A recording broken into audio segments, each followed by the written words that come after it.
So of course I wouldn't make such a thought-provoking video without giving you an equal amount of useful information to run with. So, how to become your own therapist.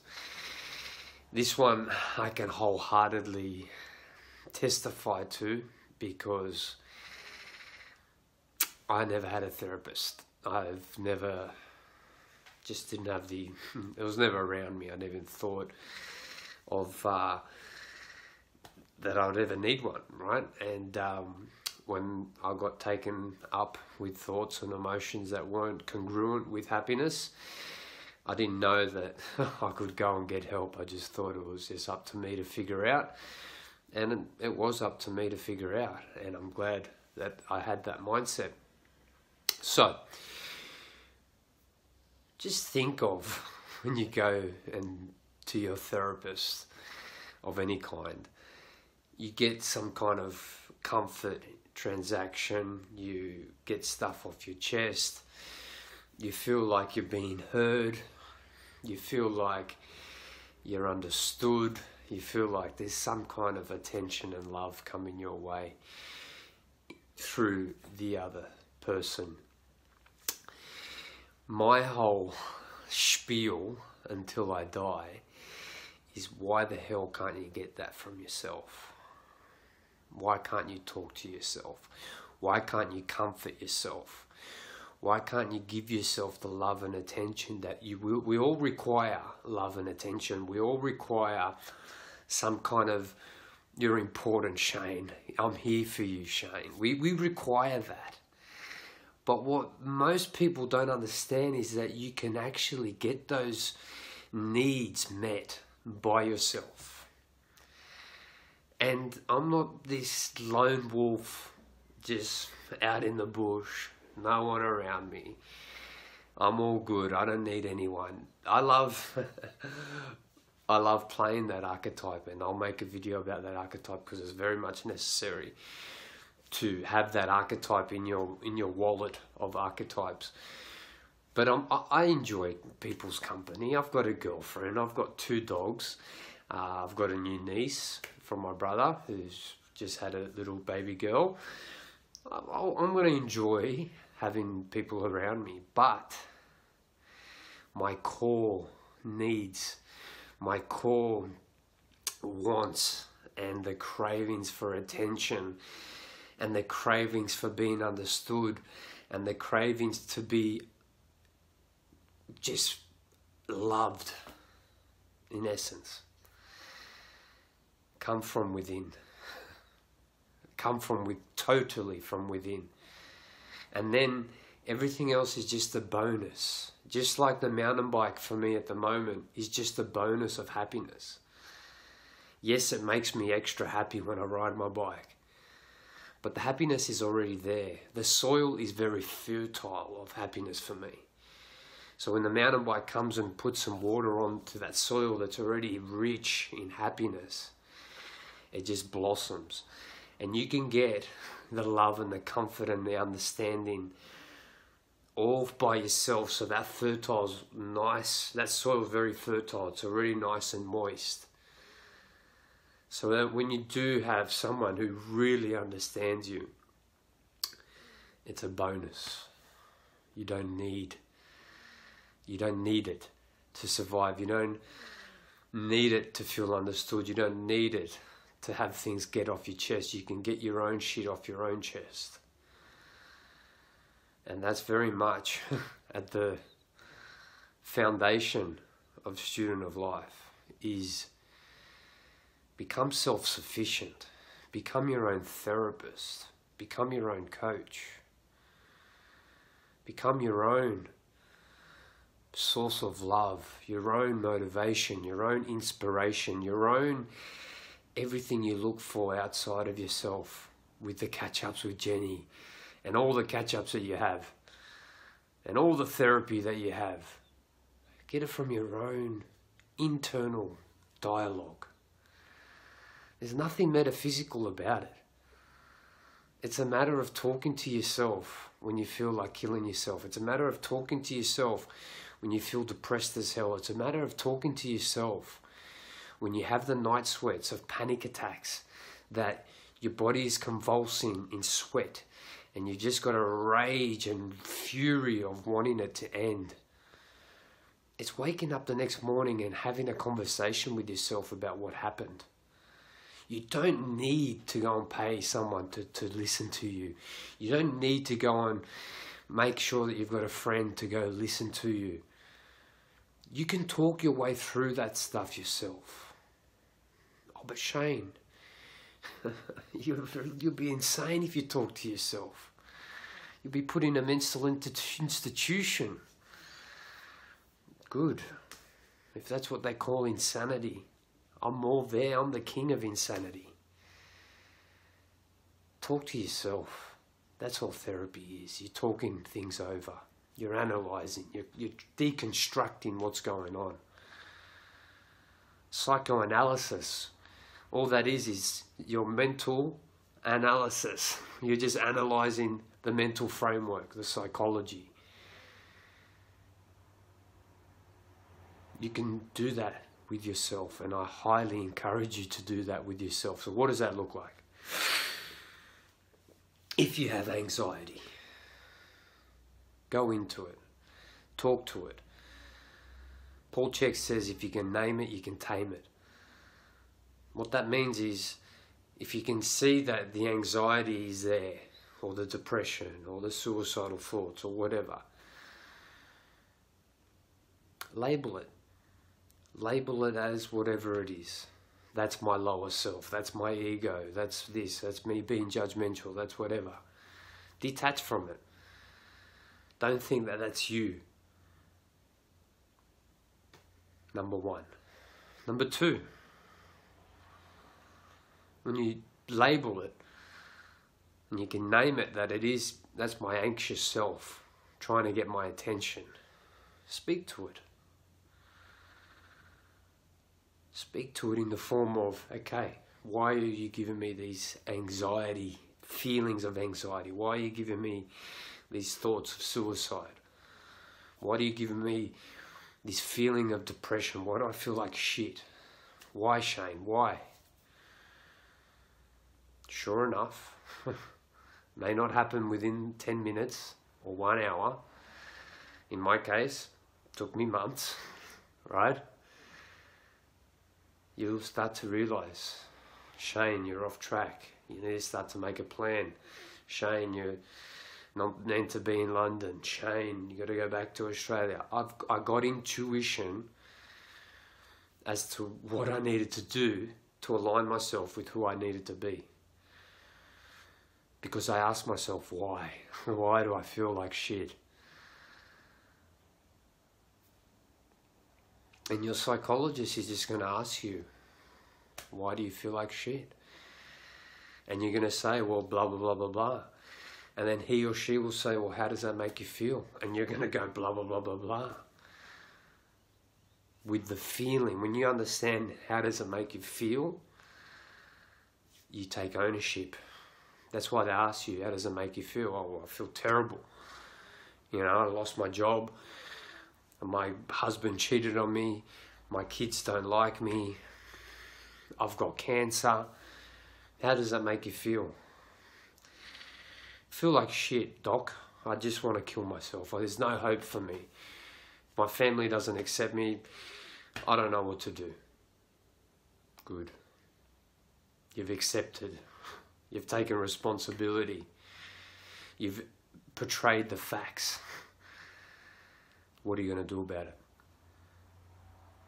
What are you going to do about it is the next conversation you have with yourself. Because the excuses, the stories, she's the cancer, the breakup, the family doesn't love me, the kids hate me, my husband's cheated on me, I feel depressed as hell, I don't have any purpose, I don't know what I'm doing here.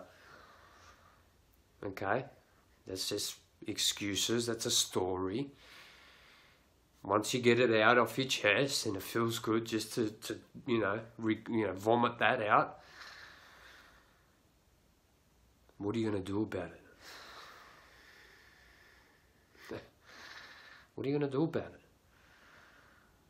Because we can go and explore inner child meditations and go and revisit why you're insecure and why it means so much to you that nobody loves you. Why do you need other people's gratification? We can go and explore that.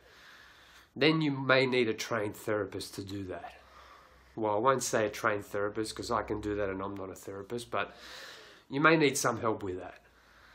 But even if you've done all the inner child work, even if you've done all the psychoanalysis of the immature psychology that you still have, the childish-like thoughts and behavior that you still carry out on a day-to-day in the form of constantly having friends around, in the form of not being disciplined, in the form of having self-sabotage actions that take you away from being better.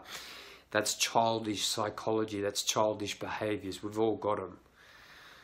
Even if you've had that analysis and you've done the inner child meditation, so you've got the whole cocktail of trying to get better psychologically.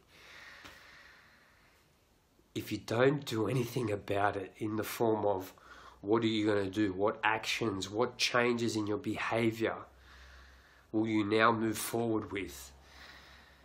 If you don't address that, it doesn't matter how good your psychoanalysis is, without the action and behavior, without the change in routines, in rhythms of the day and everything you do on a day-to-day, moment-to-moment basis, without that change,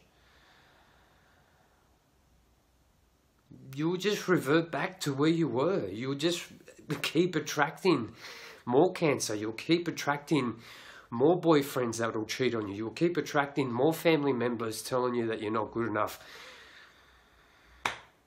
Without a change in behavior, everything is short-term.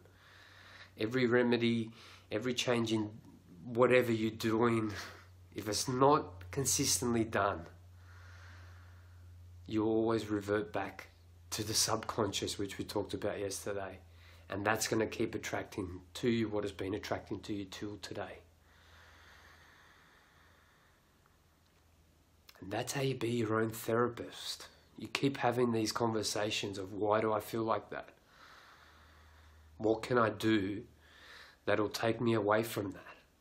That's all it is. You just need to be like, okay, I'm going down this way in the form of my diet, in the form of the job and my friends and my family. Everything that's around me in going this direction is giving me depression, anxiety, suicide, unhappiness, dissatisfaction, whatever your problems and challenges are.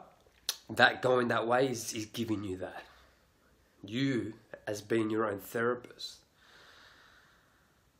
have to realize, okay, that's not the right way to go. I've got to go this way. And this way means that I've got to break away from friends, family, potentially job, potentially country, state, suburb, whatever it is you need to get away from that's taking you to the unhappiness, you need to go and change. And in that change of environment, change of network of people you surround yourself with, change of nutrition, change of what you do in your spare time, right? Yes, we all do have to go to work, 100%. But we all get a certain amount of hours per day, per week, where we get time to choose what we do with that time. And it's what you do with that time that determines the fulfillment in your life. And most people choose those hours unwisely, out of insecurity, out of lack of attention, love and comfort. And because there's only a certain amount of hours per day and per week that they have, they want to make sure that they get the love and attention and comfort very quickly to feel somewhat secure internally. So they book out their calendar with friends and family and whatever. They give them therapists, they give them somewhat of short-term comfort. But that just puts them in the merry-go-round. It just keeps happening. Nothing improves. To be your own therapist, you've got to stop going in that direction and go in another direction. And the hardest thing about that is breaking away from the people and the circumstances and the environment and the family and maybe even husband, wife, whatever the circumstances are. You have to break away from it. Otherwise, nothing changes. And that's just how it is. And that's why a lot of people know what to do. But knowing what to do, it's insanity, as Albert Einstein would suggest. Knowing what to do, but then keep doing the things that bring you dissatisfaction with life. But doing them anyway just to keep the peace. Doing them anyway just because you have to, for the family, for the kids, for the friends, for this, for that, for financial security, for whatever it is. Doing them for those things at the cost of your own sanity, at the cost of your own happiness. It's ludicrous. It's disgraceful. You are the most important person in the world. I'll keep saying it.